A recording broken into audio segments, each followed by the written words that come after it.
Cycling is great for exercise. It's also great for fundraising. We see the Ride for Heart on the Gardner. Cancel, unfortunately, would have been this weekend. But also it's a way to raise awareness in a unique way. Matthew Cuesta joins us now to talk a little bit about what he is doing. Matthew, thank you for joining us this morning.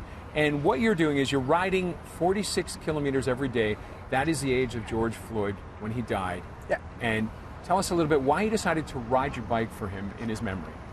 I saw his death like we all did on TV. At the hands of a person who's hired to protect us for 8 minutes and 46 seconds. It was heart-wrenching, and it brought back a lot of memories of me and my friends growing up, being a visible minority. And I thought it'd be a good way to bring awareness to a campaign where people might be afraid to speak up, might be afraid to say something or ask a question if they're feeling a certain way. And I want to create an open dialogue for people to ask those questions, to maybe think about that 1 second that person, I don't want to mention his name, that killed George Floyd, maybe for a second he would have thought about it and lifted that knee up. He might not have been outwardly racist, but maybe something in his head could have prevented him from picking up that knee. So I want to bring awareness and thought. And why did you choose the bike to ride? The 46K every day, and you're going to do it for 46 days as well, right? Yeah, so 46 kilometers a day for 46 days, or 4.6 kilometer run a day. I was riding every morning. I figured I'm doing it, why not bring a voice to it? The parallel as well is pain threshold. You have to create pain, you have to create uncomfortableness in order to change. That goes with weight loss, that goes with any habit you want to break. You have to get uncomfortable. The parallel between cycling and bringing attention to this is getting past that threshold and questioning yourself and saying, why am I thinking this way? Let me think about it. Let me think about why that person is acting this way. Let's try to come to a common ground. And that's what I'm trying to create, is a safe, open space to talk. I know I'm not going to solve racism overnight, but I'm hoping I could spark the change to create that dialogue between your friends and your family, that make that racist joke. It's not funny. So I just want to bring that awareness. And it is a difficult thing. I mean, it's hard to look in. It's hard to look inward and look at yourself, right?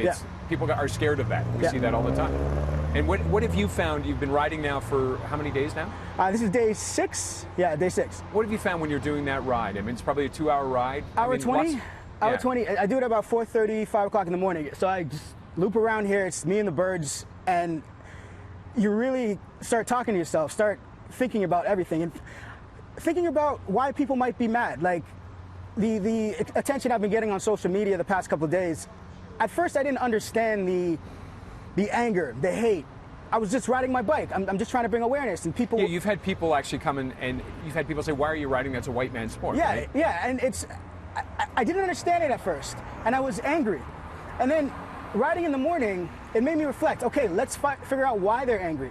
Let's have a discussion. Someone yesterday was commenting a lot of hateful words, criticizing, and I messaged him and I said, DM me.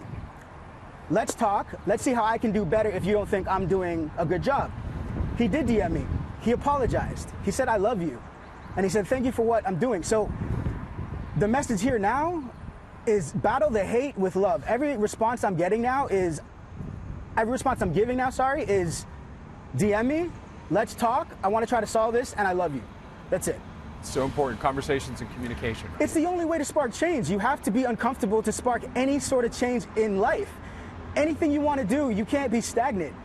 You're just going to be the same, and you can't be the same in this world. And you're also looking at having people join you for rides? Yeah, I'm inviting the Toronto Police Service. I've been speaking to a couple officers who I went to school with. They obviously have to talk to their upper command. I'd love for them to come, not ride the entire 46 unless you want to, but a portion of it with me. Let's just have a discussion. And I want to make it clear, like, I don't understand the stresses and anxieties that you guys as officers go through. I could never do it. I respect it. I just want you guys to understand the anxieties I might go through or my friends might go through being pulled over. We just need to talk and bridge the gap. That's all I want to say, is to get uncomfortable. We have to have uncomfortable conversations. And where can they find you before we go? Yeah, so 46forgeorge.com, 46 FORGEORGE.com, or on Instagram, KWESTUH. Matthew, thank you very much for Thank the you for having conversation. me. We appreciate it, man. Appreciate it. Cheers. We'll have more on Breakfast Television coming up after the break.